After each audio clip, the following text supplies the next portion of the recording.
sat down, smelled the piney air, and took out my penknife. I cut off a green twig and began to whittle. I have always been good at whittling. I carved a ship once that my teacher exhibited for Parents' Night at school.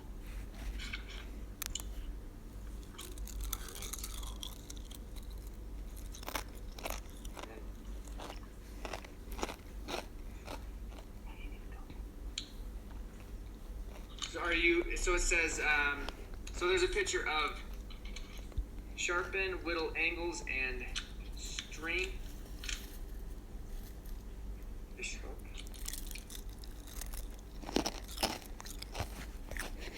So it says, first I whittled. An angle. First I whittled an angle on one end of the twig. Then I cut a smaller twig and sharpened it to a point. I whittled an angle on that twig and bound the two angles face to face with a strip of green bark. It was supposed to be a fish hook.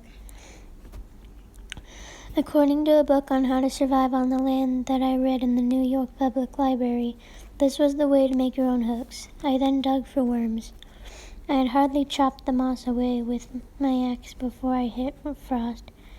It had not occurred to me that there would be frost in the ground in May, but then I had not been on a mountain before. This did worry me because I was depending on fish to keep me alive until I got to my great-grandfather's mountain, where I was going to make traps and catch game. I looked into the stream to see what else I could eat, and as I did, my hand knocked a rotten log apart.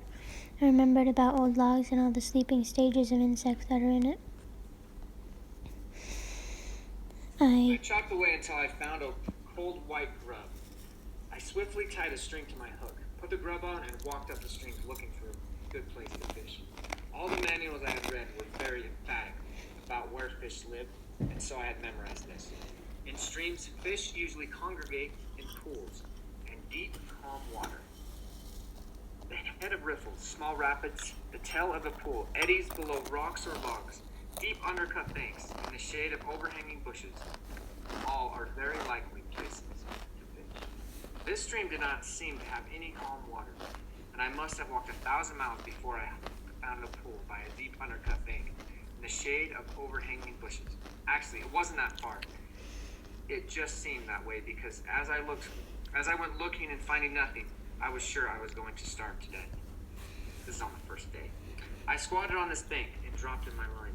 I did so want to catch a fish.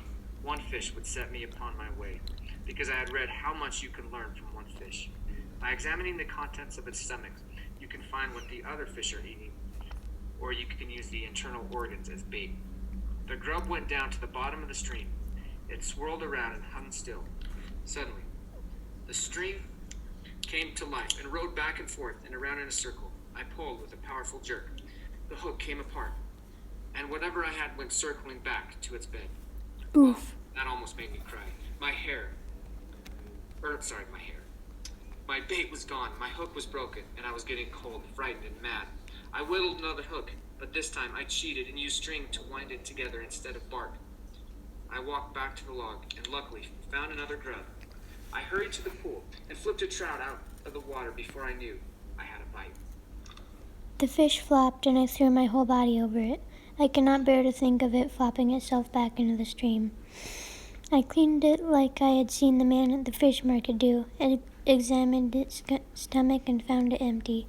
This horrified me. What I didn't know was that an empty stomach means the fish are hungry and will eat about anything. However, I thought at the time that I was a goner. Sadly, I put some of the internal organs on my hook, and before I could get my line to the bottom, I had another bite. I lost that one, but got the next one. I stopped when I had 5 nice little trout and looked around for a place to build a camp and make a fire. It wasn't hard to find a pretty spot along that stream. I selected a place beside a mossy rock in a circle of hemlocks. I decided to make a bed before I cooked. I cut off some boughs. How do I pronounce that? Bows? Let me look that up.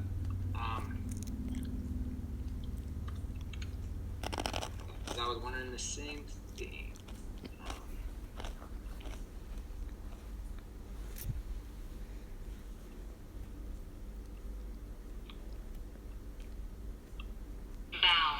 It's bough, so it's a branch of a tree.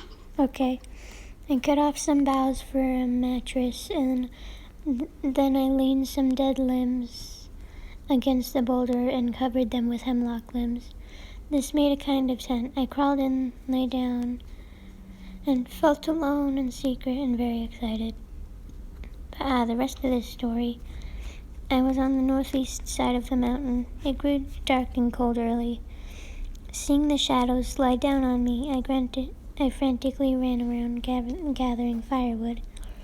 This is about the only thing I did right from that moment until dawn, because I remembered that the driest wood in the forest is the dead limbs that are still on the trees. And I gathered an enormous pile of them. That pile must still be there, for I never got a fire going. I got sparks. I even hit the tinder with the sparks. The tinder burned all right, but that was as far as I got. I blew on it, I breathed on it, I cupped it in my hands, but no sooner did I add twigs than the whole wing went black.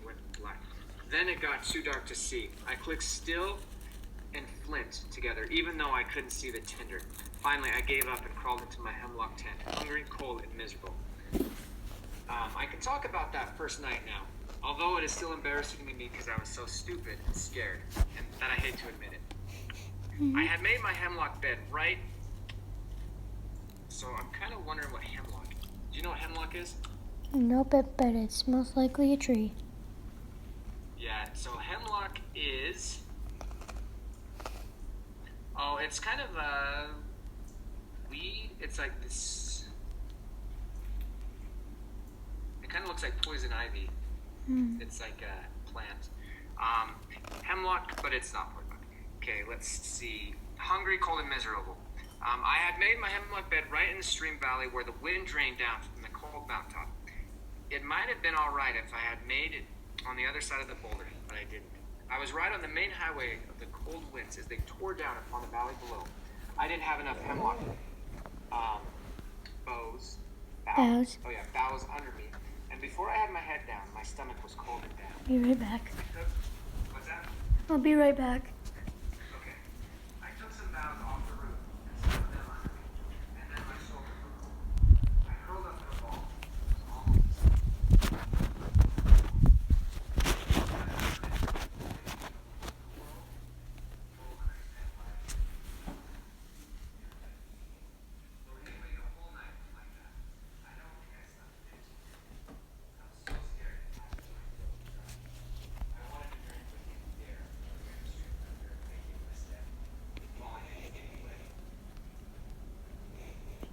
So I sat tight.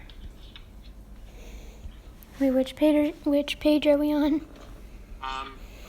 We're on. I just finished that last page. So, he went down to sleep, and there was a really loud. Okay, bird. but what's the page number?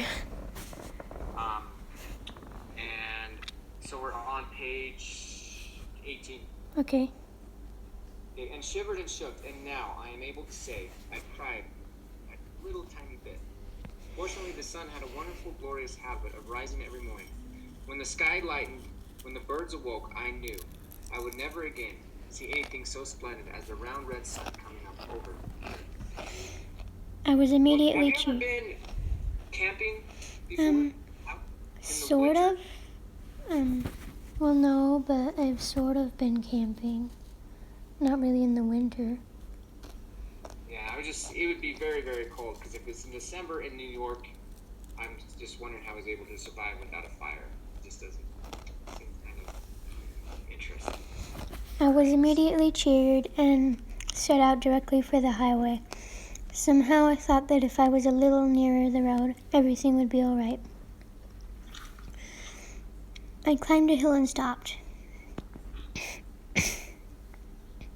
There was a house warm and cozy with smoke coming out the chimney and lights in the windows, and only 100 feet from my torture camp. Without considering my pride, I ran down the hill and banged on the door. A nice old man answered. I told him everything in one long sentence, and then said, "And so, can I cook my fish here, because I haven't eaten in years?" He chuckled, stroked his whiskery face, and took the fish.